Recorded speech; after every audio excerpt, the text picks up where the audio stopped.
Hello, my darling. Thank you for joining me today. I have a very special treat for you. It's a story that I have loved probably my whole life, and one you may have read. Maybe you've seen the movie. Before we begin, I would like for you to close your eyes. Relax. Take a deep breath in, then let it out. I would like you to unclench your jaw, because I know you are.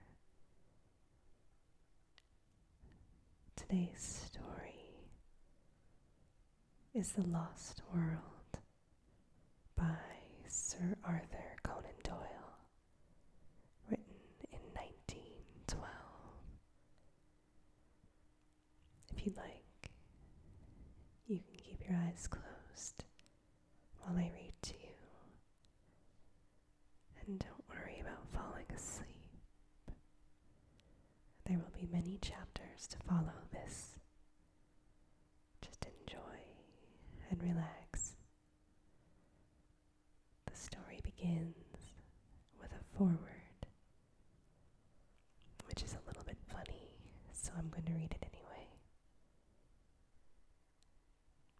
Mr. Ed Malone desires to state that both the injunction for restraint and the libel action have been withdrawn unreservedly by Professor G.E. Challenger, who, being satisfied that no criticism or comment in this book is meant to be in an offensive spirit, has guaranteed that he will place no impediment to its publication and circulation. Chapter 1. There are heroisms all around us. Mr. Hungerton, her father, really was the most tactless person upon earth, a fluffy, feathery, untidy cockatoo of a man, perfectly good-natured, but absolutely centered upon his own silly self. If anything could have driven me from Gladys, it would have been the thought of such a father-in-law. I am convinced that he really believed in his heart that I came round the Chestnuts 3 days a week for the pleasure of his company, and very especially to hear his views upon bimetallism, a subject upon which he was by way of being an authority. For an hour or more that evening, I listened to his monotonous chirrup about a bad money driving out good, the token of silver, the depreciation of the rupee, and the true standards of exchange. Suppose, he cried with feeble violence, that all the debts in the world were called up simultaneously, and immediate payment insisted upon. What under our present conditions would happen then? I gave the self-evident answer that I should be a ruined man, upon which he jumped from his chair, reproved me for my habitual levity, which made it impossible for him to discuss any reasonable subject in my presence, and bounced off out of the room to dress for a Masonic meeting. At last I was alone with Gladys, and the moment of fate had come. All that evening I had felt like the soldier who awaits the signal which will send him on a forlorn hope of victory and fear of repulse alternating in his mind. She sat with that proud, delicate profile of hers outlined against the red curtain. How beautiful she was, and yet how aloof. We had been friends, quite good friends, but never could I get beyond the same comradeship which I might have established with one of my fellow reporters at the Gazette. Perfectly frank, perfectly kindly, and perfectly unsexual. My instincts are all against a woman being too frank and at her ease with me. It is no compliment to a man. Where the real sex feelings begin, timidity and distrust are its companions, heritage from the old wicked days when love and violence went often hand in hand. The bent head, the averted eye, the faltering voice, the wincing figure, these, and not the unshrinking gaze and frank reply, are the true signals of passion. Even in my short life, I had learned as much as that, or I had inherited in it that race memory which we call instinct. Gladys was full of every womanly quality. Some judged her to be cold and hard, but such a thought was treason. That delicately bronzed skin, almost oriental in its coloring, that raven hair, her large, liquid eyes, her full and exquisite lips, all the stigmata of passion were there. But I was sadly conscious that up until now I had never found the secret of drawing it forth. However, come what might, I should have done with suspense and bring matters to a head tonight. She could but refuse me, and better be a repulsed lover than an accepted brother. So far my thoughts had carried me, and I was about to break the long and uneasy silence when two critical dark eyes looked around at me, and the proud head was shaken in smiling reproof. I have a presentiment that you are going to propose, Ned. I do wish you wouldn't, for things are so much nicer as they are. I drew my chair a little nearer. Now, how did you know that I was going to propose? I asked, in genuine wonder. Don't women always know? Do you suppose any woman in the world was ever taken unaware? But oh, Ned, our friendship has been so good and so pleasant. What a pity to spoil it now. Don't you feel how splendid it is that a young man and a young woman should be able to talk face to face as we talk? I don't know, Gladys. You see, I can talk face to face with the station master. I can't imagine how that official came into the matter, but in he trotted and set us both laughing. That does not satisfy me in the least. I want my arms around you and your head on my breast. And oh, Gladys, I want. At this, she sprung from her chair as she saw signs that I proposed to demonstrate some of my wants. Now you've spoiled everything, Ned, she said. It's all so beautiful and natural until this kind of thing comes in. It's such a pity. Why can't you control yourself? I didn't invent this, I pleaded. It's nature. It's love. Well, perhaps if both love, it may be different. But I have never felt that for you. But you must, you, with your beauty and your soul. Oh, Gladys, you were made for love. You must love.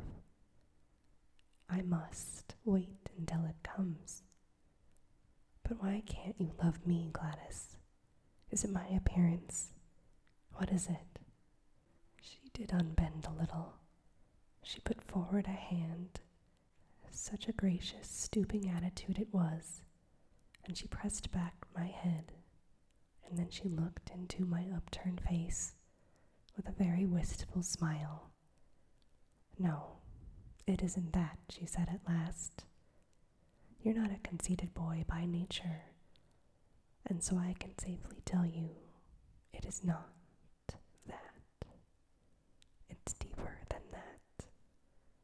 My character, then? She nodded severely. Oh, Gladys, what can I do to mend this? Do sit. Please talk this over. No, really. I won't, if you'll only sit down. She looked at me with a wondering distrust, which was much more to my mind than her wholehearted confidence. How primitive and bestial it looks when you put it down in black and white. And perhaps, after all, it is only a feeling peculiar to myself. Anyhow, as I tell my story, she sat down with me. Now, tell me what's amiss with me, I asked her. I am in love with someone else, she said. It was my turn to jump out of my chair. It's nobody in particular, she explained, laughing at the expression on my face. It's an idea. I've never met the man that I love, just yet. Well then, tell me about him. What does he look like? Oh, she said, I guess he could look a little like you. Well, how dear of you to say that, I said in return. Well, what is it he does that I don't? Just say the word. Is he a vegetarian? An astronaut? Superman? I'll have a try at it, Gladys, if you only give me ideas of what would please you. She laughed at the elasticity of my character. Well, in the first place, I don't think my idea would speak to me like this. He would be harder, sterner, not so ready to adapt himself to a silly girl's whim. But above all, he must be a man who could do, who could act, who could look death in the face and have no fear of him. A man of great deeds, strange experiences. It is never a man that I should love, but always the glory he had won, for those glories would be reflected upon me. For goodness sake, think of Richard Burton. When I read his wife's life of him, I could so understand her love. And Lady Stanley. Did you ever read the wonderful last chapter of that book about her husband? These are the sort of men that a woman could worship with all of her soul, and yet be the greater, not the less, on account of her love, honored by all the world as the inspirer of noble deeds. She looked so beautiful in her enthusiasm that I nearly brought down the whole level of the interview.